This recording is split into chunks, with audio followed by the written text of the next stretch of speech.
Chair recognizes Councilwoman Parker. Thank you, Mr. President. I have one non-privileged resolution, and I wish to be recognized after the title is read. Thank you, Councilwoman.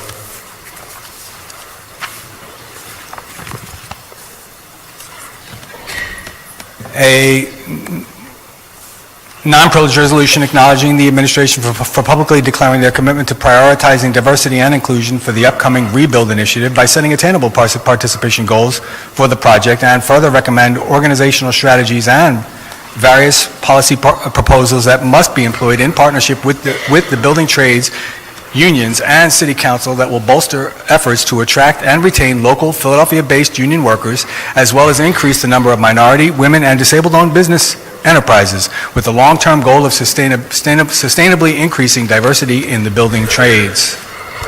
Chair recognizes Councilwoman Parker. Thank you, Mr. President.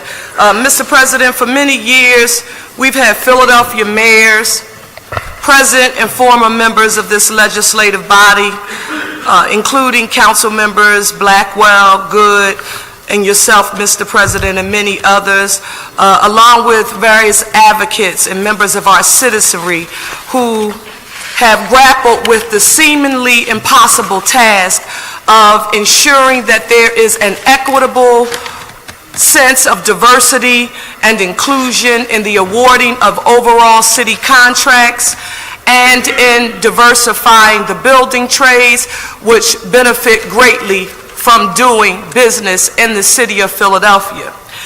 And while our recent budget discussions and the mayor's proposal of the Rebuild initiative has seemed to expedite this discussion and put it on the front of public policy discussions, I thought that it was necessary to begin a discussion about what I thought that this body would like to see included in any solution that is proffered to accomplish what we all hope we can achieve, and that is diversifying the trades.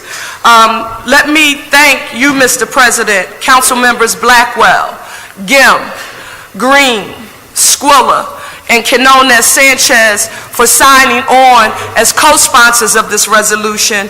And I needed to state for the record that I in no way, shape, or form view this as the all-encompassing silver bullet that will achieve what we hope in diversifying the building trades and increasing the number of minorities and women that are doing business in the city of Philadelphia. However, you have to blame my 10 years of having to work in a highly charged and partisan environment in Harrisburg for the formula that I'm accustomed to using when you're trying to achieve an affirmative outcome regarding a difficult issue. And the way to do that is to not wait until Rebuild is sort of unveiled, or the way we attempt to get to the 40% goal that the administration has committed to. Wait until the program is unveiled and then criticize what we think is weak and or wrong about that process. So what this resolution does is simply just highlight some areas that we hope that the administration, along with the building trades, will work in partnership with this legislative body in order to achieve the diversity and inclusion goals that the administration has agreed to. And while I won't read the entire resolution, I quickly, just for the benefit of the public, want to go through some of the concepts that are listed here. The first is obviously the continued partnership and the enhancement of it with career and technical education here in the school district of Philadelphia. But next, extremely important, is the talk about pre-apprenticeship programs that are neighborhood-based. And for me, it is extremely important to identify that the pre-apprenticeship and the recruitment process cannot begin with the building trades. It is extremely important that places of worship, anchor institutions, community-based organizations that are extremely credible in our communities have an opportunity to participate in that recruitment process, because that will be the point of entry to training. So I want the public who's watching to think about whether or not you could go to Sharon, Deliverance, E9, Mother Bethel, Second Macedonia, or Triumph, and there you could go to sign up and express your interest in being recruited. They're documenting via performance measurement the number of people who sign up to be recruited, and then those who are accepted that meet the eligibility requirements are then forwarded to the pre-apprenticeship programs that are literally based in our neighborhoods. In addition to that, I want to just note that pre-apprenticeship programs won't be enough, because we know a lot of people who are grown and they have families and they've been working for 20, 30, and 40 years as tradesmen and women, but they are just not members of unions in the building trades. It is our hope that some sort of executive apprenticeship program could be established, similar to what the building trades already have in existence, via something called a challenge test that would expedite an admission process to gain membership into the union for those who are experienced via this executive apprenticeship program. Next, we did mention performance management, but none of this works, Mr. President, if the numbers aren't tracked. If we don't know how many people have attempted to participate, how many people who have made it through pre-apprenticeship and the executive apprenticeship programs, and how many people have actually become apprentices and journeymen and members in the unions. Those numbers have to be recorded. In addition to that, as it relates to the 40% goal, the building trade should be prepared to come together and state how many new people of color and women that they will need to meet that 40% minority and women participation goal with rebuild. But I want to state for the record that the building trades can't come in and tell us how to do that without the administration via its project designers along with the engineers providing them estimates for how many people it would take to actually do the work that rebuild will consist of. In addition to that, I will tell you that we've all heard over and over from Philadelphians that they are frustrated when they see non-Philadelphians working on construction and development projects in their neighborhoods. And a major bone of contention for me is that anyone who gets the opportunity to make $37 or $40 an hour get access to retirement security and health benefits, they too could decide that they want to move out of Philadelphia. Because I will dare say that if you talk to members of the building trades now, many of them were once Philadelphia residents who, when they began to receive and earn that salary and had the economic security that they could to take care of their families, they moved to areas outside of Philadelphia. So for us to work through this process and not incentivize Philadelphia residency and home ownership, that doesn't make good economic sense and is not worth taxpayer dollars, in my opinion. In addition to that, access to transportation needed to get to construction sites has often been cited as a barrier to employment. No need to reinvent the wheel. We can get government agencies, quasi-government agencies such as SEPTA, PATCO, PennDOT together to figure out, are there any strategies from a transportation perspective that we can come up with to help get workers to these jobs. In addition to that, this issue that I'm going to mention, the issue of misclassification, I've heard a number of people mention that they think diversifying the building trades is an impossible task and a feat, and it will never happen. And what I've said to them is that I know that this has been a long and arduous fight. I just said to one of our former colleagues this morning, if I adopted the notion and a belief that this was an impossible task, that would mean that the fights of people like Leon Sullivan, Charlie Bowser, all founders of the Black Political Forum, were in vain. Because while we've made some incremental progress It hasn't been at the level that we would all aspire to be, but I don't think that the answer is saying we just need to increase the amount of non-union work available, and that is the way we will get more minorities, women, and those who are disabled into the building trades.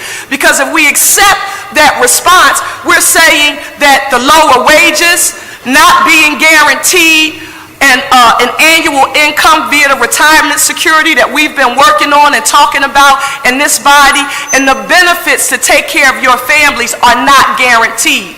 And I needed to say to my colleagues, and I wanted to share this, when you hear me talk about the misclassification of employees, it's not because anybody had to brief me or because I had to read a white paper. I was a staff member for Councilwoman Marion Tasco in this body, and we had just finished the NTI process. And the contract was awarded to a company based in New York, and I won't name their name. But they were to do important work, which was the last phase of demolishing homes in the Logan Sinking Homes area, where almost 1,000 families had been uprooted because their homes were built on ash and cinder. And this company received extra points in the scoring of their application because they committed to hiring residents from the community, and at that time we had advocated for them to hire laborers from our local laborers 332, which actually lived in the neighborhood, and the firm, before they were awarded the contract, said yes to any and everything that you could think of. Mr. President, when the firm got out to demolish the first house on 6th Street in the 9th Councilmatic District in Logan, we got calls from residents from Let's Love Logan, Mike Hayward and Sonia Bryant, saying everything that they committed to is off the table.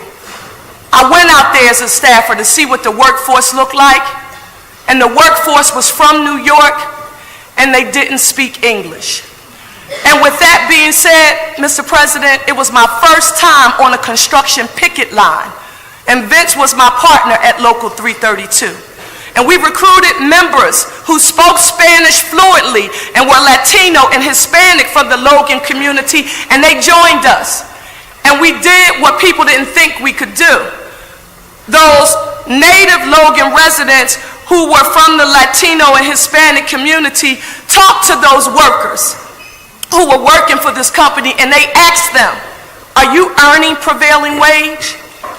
Are you receiving retirement benefits? And do you have health care? And while those workers wouldn't talk with us because I wasn't a fluent Spanish speaker, they did talk to those people who spoke their language fluently, and the answer was no. With that being said, we have to make the misclassification of employees an important part of this process, because I would not want anyone in Philadelphia to be taken advantage of because they need employment. They need employment, but they're being misclassified as independent contractors so that the construction company can get around paying wage taxes and business taxes and paying the employee what they deserve. In addition to that, I think the Attorney General and our city's district attorney should be involved in that process. And finally, we all have seen Comcast, PECO, and many of our corporations in the city. They provide us with something that they usually reference as an annual report. And in this annual report, they usually document contributions that they've made to neighborhood-based organizations in the city of Philadelphia and volunteer efforts that their respective companies have engaged in. Now, we know that the building trades, they do something similar to this via the LM2 that they use in reporting their efforts to the Department of Labor, but our city administration should find a way to make the reporting of those efforts an annual part of the city of Philadelphia's process for informing residents on what the trades who are benefiting from doing work in the city of Philadelphia are actually contributing to our respective communities. Finally, Mr. President, let me say this. There are going to be some people who are going to thoroughly criticize this resolution as just being soft as a marshmallow. They have a right to their opinion. There are some who I've spoken with who say, Cherelle, how dare you attempt to outline how you think the pre-apprentice, executive apprentice, or any of these kind of programs should be designed. And what I've said to them is that I'm not going to wait until Rebuild and its implementation process is rolled out to simply criticize it. I wanted this to be a starting point for a discussion to offer some very concrete recommendations for what we hope will be included in the final rebuild process. I want to say again to the co-sponsors of the resolution, particularly to you, Mr. President, and to all of my colleagues, thank you so very much for your patience today and bearing with me and sharing my perspective. It is very important to me that the spirit and intent behind this resolution was very well known and clear for the benefit of the public. So thank you all. Thank you, Councilwoman.